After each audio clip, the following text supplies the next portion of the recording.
Cancer chemotherapy ಸ್ವಲ್ಪ side effects ಮಾಡುವಂಥ treatment. ಸುಮಾರು ಸೈಡ್ ಎಫೆಕ್ಟ್ಗಳು ಬರ್ಬೋದು ಆ ಕ್ಯಾನ್ಸರ್ ಟ್ರೀಟ್ಮೆಂಟಿಂದ. ಪೇಷಂಟ್ ಮನೆಗೆ ಹೋದಾಗ ಅಲ್ಲಿ ಏನೇನು ಮಾಡಬೇಕು ಅನ್ನೋದನ್ನು ಹೇಳ್ತೀವಿ. So very important thing is ನಾವು ಕೀಮೋಥೆರಪಿ ಕೊಟ್ಟಾಗ ಆ ಬಂದಿರೋ ಇನ್ಫೆಕ್ಷನ್ ನಾರ್ಮಲ್ ಇನ್ಫೆಕ್ಷನ್ಸ್ಗಿಂತ ತುಂಬ ಸಿವಿಯರ್ ಆಗಿರುತ್ತೆ. ತುಂಬ ಇಮ್ಯುನೋ ಕಾಂಪ್ರಮೈಸ್ಡ್ ಇತ್ತು ಅಂತ ಹೇಳಿದ್ರೆ ನಾವು ರಾ ಫ್ರೂಟ್ಸ್ ಆ್ಯಂಡ್ ವೆಜಿಟೇಬಲ್ಸ್ ತಿನ್ನೋದು ಬೇಡ ಅಂತ ಹೇಳ್ತೀವಿ.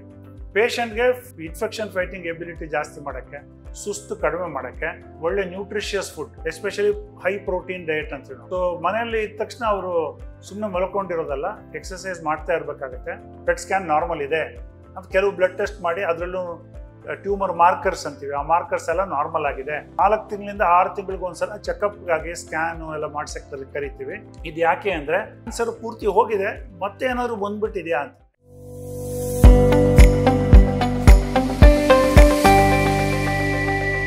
ನನ್ನ ಹೆಸರು ಡಾಕ್ಟರ್ ರಾಧೇಶ್ಯಾಮ್ ನಾಯಕ್. ನಾನು ಸಂಪ್ರದಾಯ ಹಾಸ್ಪಿಟಲ್ದು ಮೆಡಿಕಲ್ ಡೈರೆಕ್ಟರ್ ಮತ್ತು ಮೆಡಿಕಲ್ ಆಂಕಾಲಜಿಸ್ಟ್.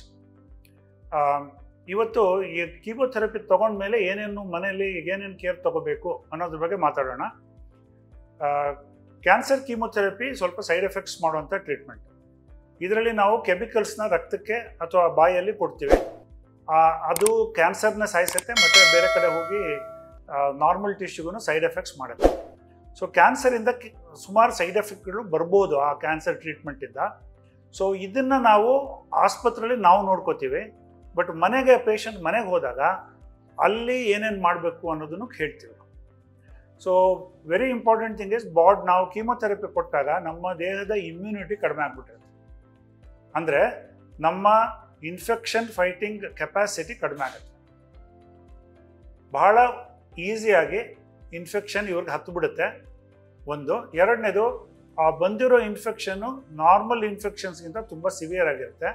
ತಕ್ಷಣ ಅಡ್ಮಿಟ್ ಮಾಡಿ ಆ್ಯಂಟಿಬಯೋಟಿಕ್ಸು ಎಲ್ಲ ಕೊಡಬೇಕಾಗತ್ತೆ ಇವ್ರಿಗೆ. ಇಲ್ಲ ಅಂತ ಹೇಳಿದ್ರೆ ಸಿವಿಯರ್ ಇನ್ಫೆಕ್ಷನ್ ಆಗಿ ಸೆಪ್ಸಿಸ್ ಆಗಿ ಕೆಲವು ಸಲ ಡೆತ್ ಸಹಿತ ಆಗುವಂಥ ಸಾಧ್ಯತೆಗಳಿರುತ್ತೆ. ಸೊ ಇದನ್ನು ಮನೆಯವರು ತಕ್ಷಣ ಜ್ವರ ಬಂದಿದ್ದ ತಕ್ಷಣ ವಾಪಸ್ ಕರ್ಕೊಂಬಂದು ನಮಗೆ ಹೇಳಿದ್ರೆ ಟ್ರೀಟ್ಮೆಂಟ್ ಕೊಟ್ಟು ಅದನ್ನ ಸರಿ ಮಾಡ್ಬೋದು. ಸೊ ಮನೆಯಲ್ಲಿ ನಾವು ಅವ್ರಿಗೆ ಏನು ಹೇಳ್ತೀವಿ ಅಂದರೆ ಭಾಳ ಕ್ಲೀನಾಗಿ ನೋಡ್ಕೋಬೇಕು. ನೀವು ಇರೋವಂಥ ರೂಮ್ ಭಾಳ ಕ್ಲೀನಾಗಿರಬೇಕು, ವ್ಯಾಕ್ಯೂಮ್ ಕ್ಲೀನ್ ಮಾಡಬೇಕು. ಆದಷ್ಟು ಆ ರೂಮಲ್ಲಿ ಇವರೊಬ್ಬರೇ ಇರಬೇಕು, ಇನ್ಯಾರಾದರೂ ಒಬ್ಬರು ನೋಡ್ಕೊಳ್ಳೋಕೆ ಅಲ್ಲಿರಬೇಕು. ಬಟ್ ಜಾಸ್ತಿ ಕ್ರೌಡ್ ಇರಬಾರ್ದು, ಧೂಳು ಇರಬಾರ್ದು. ಆ ಪೇಷಂಟು ದಿನಕ್ಕೆ 2 ಸಲ ಆದರೂ ಸ್ನಾನ ಮಾಡಬೇಕು. ತಿಂಡಿ ತಿಂದ ಮೇಲೆ ಎವ್ರಿ ಟೈಮ್ ಬ್ರಷ್ ಮಾಡಬೇಕು. ಮತ್ತು ಒಂದು ಮೌತ್ ವಾಶ್ ಕೊಟ್ಟಿರ್ತೀವಿ, ಯಾಕಂದರೆ ಬಾಯಿಂದ ಇನ್ಫೆಕ್ಷನ್ ಹೊರಗಡೆ ಹೋಗುವಂಥ ಸಾಧ್ಯತೆಗಳಿರುತ್ತೆ.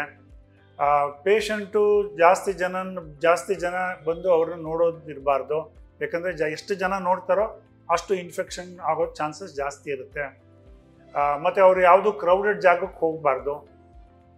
ಊಟದ ಬಗ್ಗೆ ಹುಷಾರಾಗಿರ್ಬೇಕು. ಹೊರಗಡೆಯಿಂದ ಹೋಟ್ಲಿಂದ ಊಟ ತರಿಸ್ಕೊಂಡು ತಿನ್ನಬಾರ್ದು, ಯಾಕಂದರೆ ಇನ್ಫೆಕ್ಷನ್ ಆಗುವಂಥ ಚಾನ್ಸಸ್ ಇರುತ್ತೆ. ಮನೆಯಲ್ಲೇ ಫ್ರೆಶ್ ಆಗಿ ಮಾಡಿ ತಿನ್ನಬೇಕಾಗತ್ತೆ. ತುಂಬ ಇಮ್ಯುನೋ ಕಾಂಪ್ರಮೈಸ್ಡ್ ಇತ್ತು ಅಂತ ಹೇಳಿದ್ರೆ ನಾವು ರಾ ಫ್ರೂಟ್ಸ್ ಆ್ಯಂಡ್ ವೆಜಿಟೇಬಲ್ಸ್ ತಿನ್ನೋದು ಬೇಡ ಅಂತ ಹೇಳ್ತೀವಿ. ಅದನ್ನು ಬಾಯ್ಲ್ ಮಾಡಿ ತೊಗೊಳ್ಳಿ ಅಂತ ಹೇಳ್ತೀವಿ. ಬಟ್ ಎಲ್ಲರಿಗೂ ಅದು ಬೇಕಾಗಿಲ್ಲ. ಈ ರೀತಿಯಲ್ಲಿ ಇನ್ಫೆಕ್ಷನ್ಸ್ ಬರುವಂಥ ಚಾನ್ಸಸ್ನ ಕಡಿಮೆ ಮಾಡ್ಕೋಬೇಕು. ಎರಡನೇದಾಗಿ ನಾವು ಈ ಇನ್ಫೆಕ್ಷನ್ ಕಡಿಮೆ ಮಾಡೋಕ್ಕೆ ಕೆಲವು ಇಂಜೆಕ್ಷನ್ಸ್, ಗ್ರೋತ್ ಫ್ಯಾಕ್ಟರ್ಸ್ ಅಂತ ಹೇಳ್ತೀವಿ ನಾವು, ಅದನ್ನು ಮನೆಗೆ ಕೊಟ್ಟು ಕಳಿಸಿರ್ತೀವಿ. ಅದನ್ನು ಅವ್ರ ಚರ್ಮಕ್ಕೆ ಕೊಟ್ಕೊಂಡು ಅದರಲ್ಲಿ ಕೌಂಟ್ಸ್ ಕಮ್ಮಿ ಆಗದೆ ಇರೋ ಥರ ಮಾಡಿ ಇನ್ಫೆಕ್ಷನ್ಸು ಆಗದೆ ಇರೋ ಥರ ಮಾಡುತ್ತದೆ. ಸೊ ಇದು ಪ್ರೊಟೆಕ್ಟಿವ್ ಇಂಜೆಕ್ಷನ್ಸ್ ಅಂತ ಹೇಳ್ತೀವಿ ನಾವು, ಅದನ್ನು ಮಾಡಬೇಕು. ಪೇಷಂಟ್ಗೆ ಇನ್ಫೆಕ್ಷನ್ ಫೈಟಿಂಗ್ ಎಬಿಲಿಟಿ ಜಾಸ್ತಿ ಮಾಡೋಕ್ಕೆ, ಸುಸ್ತು ಕಡಿಮೆ ಮಾಡೋಕ್ಕೆ ಒಳ್ಳೆ nutritious food, especially high protein diet ಅಂತೀವಿ ನಾವು, high protein low carbohydrate low fat diet, ಇದನ್ನು ಕೊಡಬೇಕಾಗತ್ತೆ. ಮತ್ತು ಗ್ರೇಡೆಡ್ ಎಕ್ಸಸೈಸ್. ಸೊ ಮನೆಯಲ್ಲಿ ಇದ್ದ ತಕ್ಷಣ ಅವರು ಸುಮ್ಮನೆ ಮಲ್ಕೊಂಡಿರೋದಲ್ಲ, ಎಕ್ಸಸೈಸ್ ಮಾಡ್ತಾ ಇರಬೇಕಾಗತ್ತೆ. ವಾಕಿಂಗು ಫಾರ್ ಎಕ್ಸಾಂಪಲ್, ಯೋಗ, ಇಂಥವೆಲ್ಲ ಮಾಡಿದಾಗ ಸುಸ್ತು ಕಡಿಮೆ ಆಗುತ್ತೆ, ಶಕ್ತಿ ಜಾಸ್ತಿ ಆಗುತ್ತೆ, ಹಸುವು ಜಾಸ್ತಿ ಆಗುತ್ತೆ, ಆ್ಯಂಡ್ ನಿದ್ದೆ ಚೆನ್ನಾಗಿ ಬರುತ್ತೆ, and effectiveness of chemotherapy improve ಆಗುತ್ತೆ. ಸೊ ಇದೆಲ್ಲ ನಾವು ಮನೇಲಿ ಮಾಡಿಸ್ತೀವಿ. ಇದ್ರ ಜೊತೆಗೆ ಮನೆಯಲ್ಲಿ ಥರ್ಮಾಮೀಟ್ರಲ್ಲಿ ಟೆಂಪರೇಚರ್ ಜಾಸ್ತಿ ಆಗ್ತಿದೆ ಅಂತ ನೋಡಬೇಕು. BP ಚೆಕಪ್ ಮಾಡಿಬಿಟ್ಟು BP ಹೆಚ್ಚು ಕಮ್ಮಿ ಆಗ್ತಿದೆ ಅಂತ ನೋಡಬೇಕು. ಗ್ಲೂಕೋಸ್ ಚೆಕ್ ಮಾಡಿ ಗ್ಲೂಕೋಮೀಟ್ರಲ್ಲಿ ಏನಾದರೂ ಶುಗರು ಹೆಚ್ಚು ಕಮ್ಮಿ ಆಗ್ತಿದೆ, ಎಸ್ಪೆಷಲಿ ಡಯಾಬಿಟಿಕ್ ಪೇಷಂಟ್ಸಲ್ಲಿ ಇವೆಲ್ಲ ಮಾಡಬೇಕಾಗತ್ತೆ. ಈ ಥರದ್ದು ಏನಾದರೂ ಪ್ರಾಬ್ಲಮ್ ಆದಾಗ ಅಥವಾ ಲೂಸ್ ಮೋಷನ್ ಆಯಿತು, ವಾಂತಿ ಆಯಿತು, ಸುಸ್ತಾಯಿತು ಅಂದಾಗ ತಕ್ಷಣ ನಮ್ಮದು ನಂಬರ್ ಕೊಟ್ಟಿರ್ತೀವಿ, ಫೋನ್ ಮಾಡಿ ಅವರು ಆಸ್ಪತ್ರೆಗೆ ಪೇಷಂಟ್ಸ್ನ ಕರ್ಕೊಂಬರ್ಬೇಕಾಗುತ್ತೆ. So these are the important care we take when the patient goes home. ಒಂದೊಂದು ಸಲ ತುಂಬ ಸಿಕ್ ಪೇಷಂಟ್ಸ್ನ ಮನೆಗೆ ಕಳಿಸುವಾಗ ಪಕ್ಕದಲ್ಲಿ ಯಾವುದಾದ್ರು ಡಾಕ್ಟರ್ ಹತ್ರ ಮಾತಾಡಿ ಅವ್ರನ್ನ ನೋಡ್ಕೋತಾರೆ ಅಂತ ಅನ್ನೋ ಭರವಸೆ ಕೊಟ್ಟ ಮೇಲೆ ಅವ್ರನ್ನೆಲ್ಲ ಕಳಿಸ್ತೀವಿ. ಅಥವಾ ಪಕ್ಕದಲ್ಲಿ ಒಂದು ನರ್ಸಿಂಗ್ ಹೋಮ್ ಯಾವ್ದಾರು ಇದ್ದರೆ ಅಲ್ಲಿಗೆ ತಕ್ಷಣ ತಗೊಂಡು ಹೋಗಿದ್ದೇನೆ ತೋರಿಸೋಂಥ ವ್ಯವಸ್ಥೆ ಮಾಡಿಬಿಟ್ಟು ಕಳಿಸ್ತೀವಿ.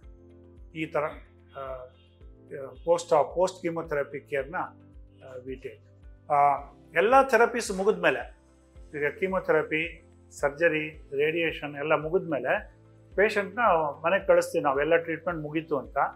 ಅದು ಮಾಡೋಕ್ಕೆ ಮುಂಚೆ ನಾವು ಒಂದು ಸ್ಕ್ಯಾನ್ ಮಾಡ್ತೀವಿ, ಹೋಲ್ ಬಾಡಿ ಪೆಟ್ ಸ್ಕ್ಯಾನ್ ಮಾಡಿ ಎಲ್ಲೂ ಕ್ಯಾನ್ಸರ್ ನಮ್ಗೆ ಗೊತ್ತಿರೋ ಥರ ಉಳಿದಿಲ್ಲ, ಪೆಟ್ ಸ್ಕ್ಯಾನ್ ನಾರ್ಮಲ್ ಇದೆ ಅಂತ ಕೆಲವು ಬ್ಲಡ್ ಟೆಸ್ಟ್ ಮಾಡಿ ಅದರಲ್ಲೂ ಟ್ಯೂಮರ್ ಮಾರ್ಕರ್ಸ್ ಅಂತೀವಿ, ಆ ಮಾರ್ಕರ್ಸ್ ಎಲ್ಲ ನಾರ್ಮಲ್ ಆಗಿದೆ ಅಂತ ಹೇಳಿಬಿಟ್ಟು ಕಳಿಸ್ತೀವಿ. ಇದು ಕಳಿಸಿದ ಮೇಲೆ ಕೆಲಸ ಮುಗೀತು ಅಂತಲ್ಲ ಅರ್ಥ. ಈ ಪೇಷಂಟ್ಗಳು ಮತ್ತೆ ನಮ್ಮ ಹತ್ರ ವಾಪಸ್ ಬರಬೇಕಾಗತ್ತೆ. ಸೊ ಯೂಶ್ವಲಿ ಏನು ಮಾಡ್ತೀವಿ, ಎಲ್ಲ ಮುಗಿದ ಮೇಲೆ 1 ತಿಂಗಳಾದ್ಮೇಲೆ ಒಂದ್ಸರಿ ಕರಿತೀವಿ. ಯಾಕಂದರೆ ನಾವು ಏನಾದ್ರು ಟ್ಯಾಬ್ಲೆಟ್ ಕೊಟ್ಟಿದ್ರೆ ಆ ಟ್ಯಾಬ್ಲೆಟ್ನ ಪೇಷಂಟ್ ಸರಿಯಾಗಿ ತಗೋತಾ ಇದ್ದಾರಾ, ಅದರಿಂದ ಅವ್ರಿಗೆ ಏನಾದ್ರು ಸೈಡ್ ಎಫೆಕ್ಟ್ ಬರುತ್ತಾ, ಇದನ್ನು ನೋಡ್ತೀವಿ. ಎರಡನೇದಾಗಿ ಅವ್ರನ್ನ 4 ತಿಂಗಳಿಂದ 6 ತಿಂಗಳಿಗೂ ಒಂದ್ಸಲ ಚೆಕಪ್ಗಾಗಿ ಸ್ಕ್ಯಾನು ಎಲ್ಲ ಮಾಡ್ಸಕ್ಕೆ ಕರಿತೀವಿ. ಇದು ಯಾಕೆ ಅಂದರೆ, ಒಂದು ಸಣ್ಣದಾಗಿ ಕಾಯಿಲೆ ಏನಾದರೂ ಮತ್ತೆ ಉಳ್ಕೊಂಡಿದೆಯಾ ಬಾಡಿನಲ್ಲಿ ಅಂತ ನೋಡೋಕ್ಕೆ. ಎರಡನೇದಾಗಿ ಈ ಕ್ಯಾನ್ಸರ್ ಪೂರ್ತಿ ಹೋಗಿದೆ ಮತ್ತೆ ಏನಾದರೂ ಬಂದ್ಬಿಟ್ಟಿದೆಯಾ ಅಂತ. ಯಾಕಂದರೆ ಮೈಕ್ರೋಸ್ಕೋಪಿಕ್ ಕ್ಯಾನ್ಸರು ದೇಹದಲ್ಲಿ ಉಳಿಯುವಂಥ ಸಾಧ್ಯತೆಗಳಿರುತ್ತೆ. ಸೊ ಅದೇನಾದರೂ ಮತ್ತೆ ಬೆಳೀತಾ ಇದೆ ಅಂತ ನಾವು ನೋಡಬೇಕಾಗುತ್ತೆ. ಈ ಟೆಸ್ಟ್ಗಳು, ಇದರಲ್ಲಿ ಸುಮಾರು ಟೆಸ್ಟ್ಗಳಿದೆ. ಒಂದು ಪೆಟ್ ಸ್ಕ್ಯಾನು, ರೇಡಿಯಾಲಜಿಕಲ್ ಇನ್ವೆಸ್ಟಿಗೇಷನು, ಇದ್ರ ಜೊತೆಗೆ ರಕ್ತ ಪರೀಕ್ಷೆ ಮಾಡಿಬಿಟ್ಟು ನಮ್ಮ ರಕ್ತದಲ್ಲಿ ಏನಾದರೂ ಕ್ಯಾನ್ಸರ್ ಸೆಲ್ಸ್ ಕಾಣಿಸ್ತಾ ಇದೆಯಾ ಅಂತಲೂ ನೋಡೋಂಥ ಫೆಸಿಲಿಟೀಸ್ ಬಂದಿದೆ ಈಗ. ಈ ಸೆಲ್ಸ್ ಕಾಣದೇ ಇದ್ರೂ ಆ ಸೆಲ್ಲೊಳಗಿರೋ DNA ಜೀನ್ಸು, ಆ ಜೀನ್ಸ್ ಟ್ಯೂಮರ್ DNA ಅಂತ ಹೇಳ್ತೀವಿ, ಅದನ್ನು ನಾವು ರಕ್ತದಲ್ಲಿ ಪತ್ತೆ ಹಚ್ಬೋದು. ಸೊ ಅದಿದ್ದರೆ ನಾವು ಈ ಕಾಯಿಲೆ ಸ್ವಲ್ಪ ಉಳ್ಕೊಂಡಿದೆ ಪೇಷಂಟ್ಸಲ್ಲಿ, ಇದಕ್ಕೆ ಇನ್ನೂ ಟ್ರೀಟ್ಮೆಂಟ್ ಕಂಟಿನ್ಯೂ ಮಾಡಬೇಕು ಅಂಥೇಳಿ ಜಾಸ್ತಿ ಟ್ರೀಟ್ಮೆಂಟ್ ಮತ್ತೆ ಕೊಡ್ತೀವಿ. ಇದಲ್ಲದೆ ಕೆಲವು ಸಲ ಸೆಕೆಂಡ್ ಕ್ಯಾನ್ಸರ್ಸ್ ಅಂತ ಬರುತ್ತೆ. ಅಂದರೆ ಈಗ ನಿಮ್ಗೆ ಒಂದು ಕ್ಯಾನ್ಸರ್ ಇದ್ದರೆ, ಬ್ರೆಸ್ಟ್ ಕ್ಯಾನ್ಸರ್ ಇದ್ದರೆ, ನೆಕ್ಸ್ಟ್ ಕೆಲವರಿಗೆ ಓವೇರಿಯನ್ ಕ್ಯಾನ್ಸರ್ ಬರುವಂಥ ಸಾಧ್ಯತೆಗಳಿದೆ. ಸೊ ಒಂದ್ಸರಿ ಕ್ಯಾನ್ಸರ್ ಬಂದವ್ರಿಗೆ 2ನೇ ಕ್ಯಾನ್ಸರ್ ಬರುವಂಥ ಸಾಧ್ಯತೆಗಳು ಜಾಸ್ತಿ, ಜನರಲ್ ಪಾಪ್ಯುಲೇಷನ್ಗಿಂತ ಜಾಸ್ತಿ. ಸೊ ಅದಕ್ಕಾಗಿ ಏನು ಮಾಡಬೇಕಾಗತ್ತೆ, ನಾವು ಕೆಲವು ಟ್ರೀಟ್ಮೆಂಟಲ್ಲಿ ಸೆಕೆಂಡ್ ಕ್ಯಾನ್ಸರ್ ಜಾಸ್ತಿ ಬರುತ್ತೆ, ಆ ಟ್ರೀಟ್ಮೆಂಟ್ನ ಅವಾಯ್ಡ್ ಮಾಡ್ತೀವಿ. ಚಿಕ್ಕ ಮಕ್ಕಳಲ್ಲಿ ಫಾರ್ ಎಕ್ಸಾಂಪಲ್ ಸೆಕೆಂಡ್ ಕ್ಯಾನ್ಸರ್ ಬರೆಸೋವಂಥ ಕೆಲವು ಡ್ರಗ್ಸ್ನ ನಾವು ನಿಲ್ಲಿಸ್ತೀವಿ, ಕೊಡಲ್ಲ.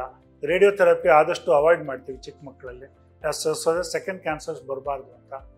ಹೀಗೆ ಬಟ್ ಈ ಸೆಕೆಂಡ್ ಕ್ಯಾನ್ಸರ್ಸ್ ಬಂದೇ ಬರುತ್ತೆ ಕೆಲವರಲ್ಲಿ. ಅದನ್ನು ನಾವು ಆವಾಗ ಚೆಕಪ್ ಮಾಡಿ ತುಂಬ ಸಣ್ಣದಾಗಿರುವಾಗ ಸೆಕೆಂಡ್ ಕ್ಯಾನ್ಸರ್ ಅದನ್ನು ಕಂಡುಹಿಡಿದು ಅದನ್ನು ಕ್ಯೂರ್ ಮಾಡಬೇಕಾಗುತ್ತೆ.